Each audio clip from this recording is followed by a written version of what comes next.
Well, greetings again, back here in Westernville. Hope all are doing well. Uh, Today, we're going to continue on with the three emotions we were looking at. Started last time with disappointment, frustration, and anger. And today, we'll kind of focus on frustration. And again, just kind of review them. Disappointment is when something doesn't happen that you expected to happen, wanted to happen. And then frustration is like when things don't happen over a period of time, you have something blocking it, something getting in the way, and you become frustrated. And then finally, anger is when you start to lash out, you are blaming people. And we'll talk about that next time more. But today we're going to focus on frustration.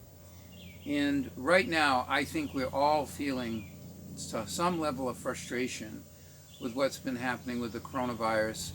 We're frustrated just with the sickness itself and then all the restrictions that have had to be put in place to try to make people safe. And it's affected lives in many ways. And my friend here, Nathaniel, has been impacted by the coronavirus restrictions, and I'll let him tell you a little bit about his frustration in getting a driver's license. Yeah, so I was working on getting my driver's license, and I went through all the hoops and did everything, and I got my permit, and then you have to drive a certain amount of time and record it down, and then you're able to go and take a class, and then you can go take your road test and get your license, if you pass it. So I got up to the point where I need to take this mandatory 5-hour driving course, and because of Corona, they closed down the DMV. They've closed down a lot of things, as you all know, and so like nobody is offering this class, and I need to take this class in order to get my license.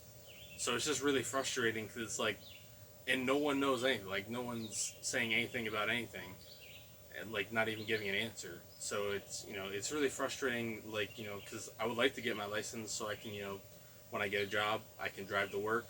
And just in general having a license gives you freedom to go places and do things. So yeah, it's been really frustrating. Just not being able to do that because I really want to get it, but I can't. I mean so. So it sounds familiar, doesn't it? For you folks that are in assisted living, you're frustrated. I'm frustrated in trying to seek ways of helping because nobody is really paying attention to it right now. It's not something that's being dealt with. And in fairness, there's many things that have to be dealt with at the government level, but it leads to frustration. So in focusing on that part of it, the frustration is, how do we deal with it? Well, first, obviously, prayer, seeking God's word, God's will, and try to understand this. And again, we have to turn to the scripture. Obviously, what we looked at in disappointment, also Romans 8:28 applies here. And again, I'll repeat what I said last time. And we know that all things work together for good to them that love God, to them who are called according to his purposes. And further, we can see in Romans 12:12, it's the idea of patience. Rejoice in hope. Be patient in tribulation. This is a tribulation. Be constant in prayer. So that in itself is a blessing, believe it or not. Anytime our eyes turn to God, we are blessed. So if nothing else, we can have the frustration instead of turning us away from God, it can bring us to God. And I think that's an important thing to keep in mind, whether it's a disappointment or continuing disappointments to the level of frustration that it can take and bring you closer to God.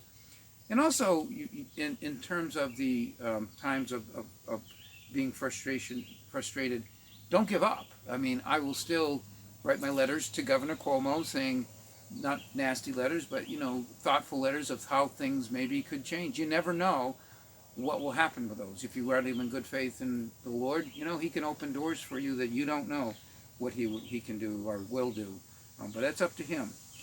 Anyway, I have a very important, why I have my military on, my military shirt on, is I'm going to relay a very frustrating experience I had but it led to really for me the most important decision in my life, my salvation. So when I was a young man, 21, just about Nathaniel's age, I was inducted into the Air Force. I went in voluntarily so that I could go in and be a weatherman instead of going into the Army, which I would have towed a rifle, which I wasn't that good at. But I really loved weather, and they need that in the military, and I was very excited about it, and was well prepared. I did really well on the induction test that they give you, and I qualified, and I was very excited. So I get there. It's Lackland Air Force Base. You go for the Air Force for your basic training, and I arrive, and from the moment I got there, nothing went right. I mean, nothing went right.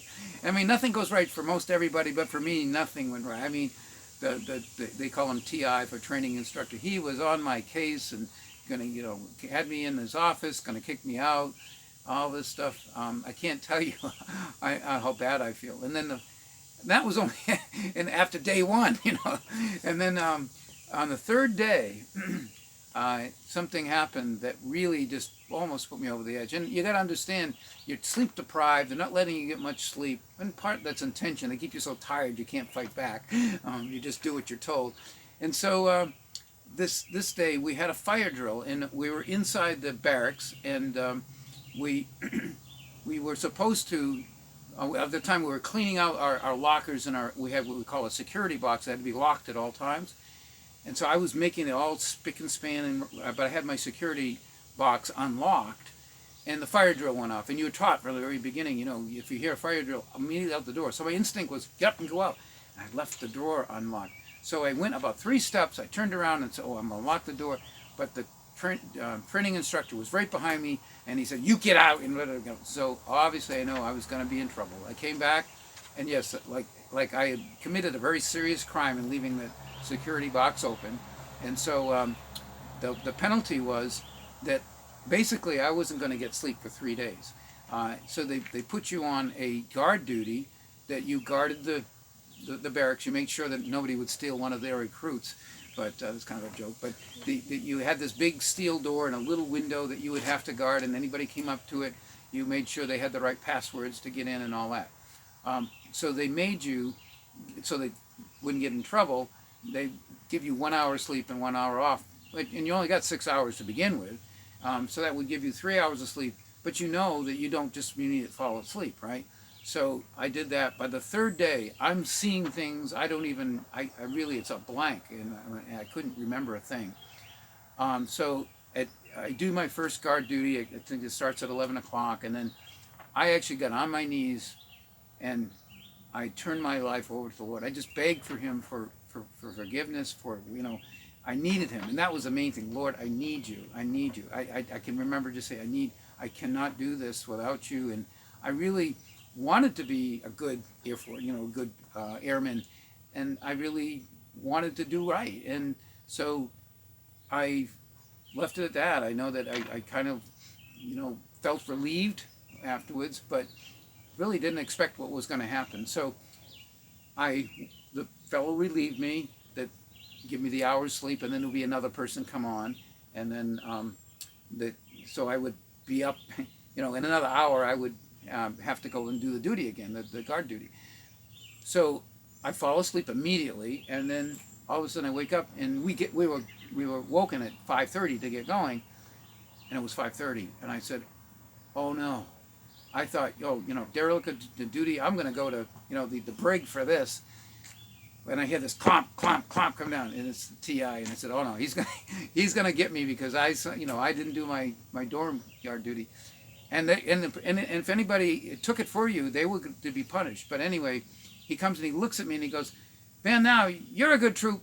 You know what? You're the leader for today. And I went, what? I mean, the day before he was telling me I was the worthless thing in the world. And then from that moment on, everything went right. I mean, more right than it should have. I no doubt it was God saying to me, I have a purpose for your life. He has a purpose for everybody's life. I'm not special, but I did something special. I turned my life over to God, to Jesus. Now, have I always been on the right track? No.